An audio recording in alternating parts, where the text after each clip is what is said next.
So these 84 asanas, which are the fundamental yogasanas, are 84 ways to make the body into a passage. It is not necessary, actually, for everybody to do 84 asanas. If they do one, it is enough. Usually hatha yogis, serious hatha yogis who are taking hatha yoga as their path to liberation, practice only one asana, just one asana.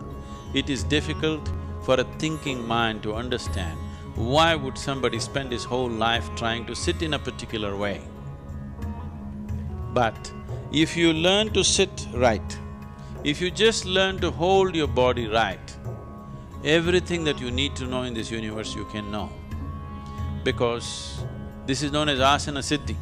If you can sit in a posture, stable and comfortable, for 2.5 hours, then we say you have attained to āsana siddhi, that you are in absolute comfort and at ease in a particular posture. That is āsana siddhi. If you achieve this, everything that you need to know, one can know internally. How is this possible? How can by sitting you can know everything that you can know?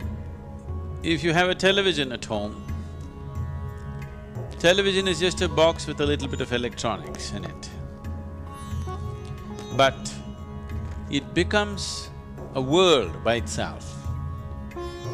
The whole world can stream into this place that we call as a television, or this box that we call as a television, simply because there is a receiving mode. If you set the antenna right, if it is properly adjusted, then the whole world flows into your place or into this box.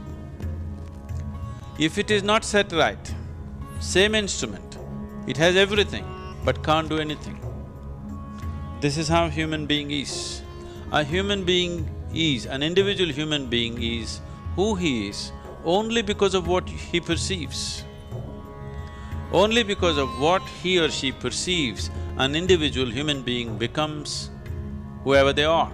Right now, you are who you are only because of whatever you have perceived in your life till now.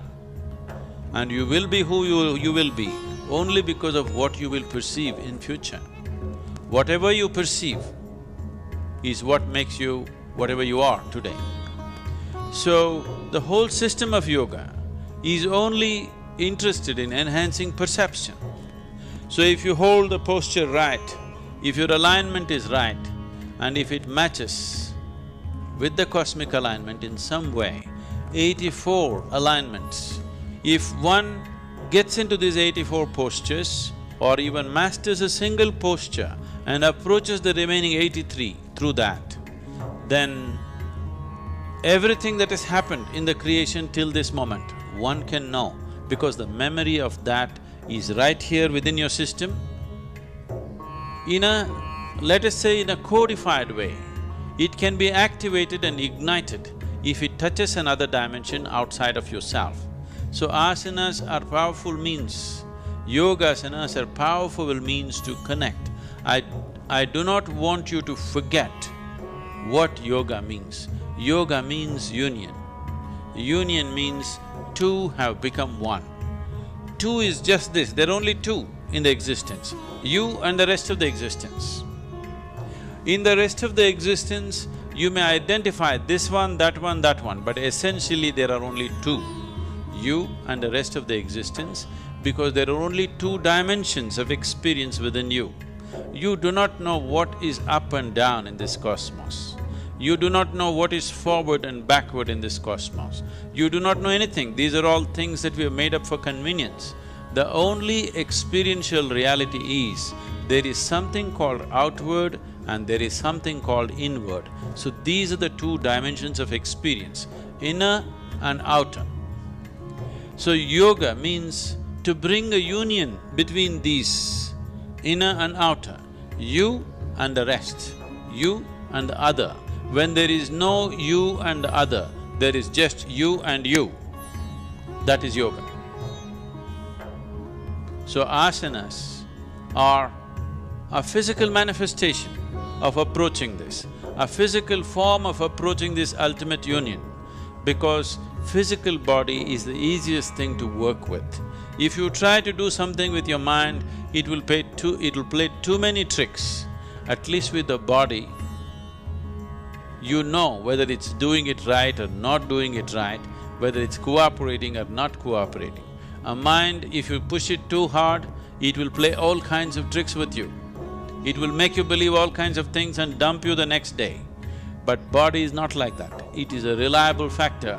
If you work with it sensibly, the yogasanas will definitely lead to the possibility of ultimate union. In the meantime, by getting into the postures, before all this alignment with the ultimate happens, inner alignment happens, which will naturally achieve a chemistry of healthfulness, joyfulness and blissfulness, and above all, balance. Balance is something that modern societies have ignored and they're paying a huge price for today. Whatever may be your intelligence, whatever may be your competence and education and qualifications, if you do not have the necessary balance, you will not succeed, you will not go very far in your life. So, the most important thing for people who are seeking to be successful, people whether they're working in corporate sector or they're political or they're military or whatever field, the most important thing is balance. Only if you have a balance which is not disturbed by external situations, will you be capable of making use of the competence and intelligence that you carry within you. Otherwise, the most wonderful qualities that one may have will all go waste simply because of lack of balance. And Hatha Yoga means balance.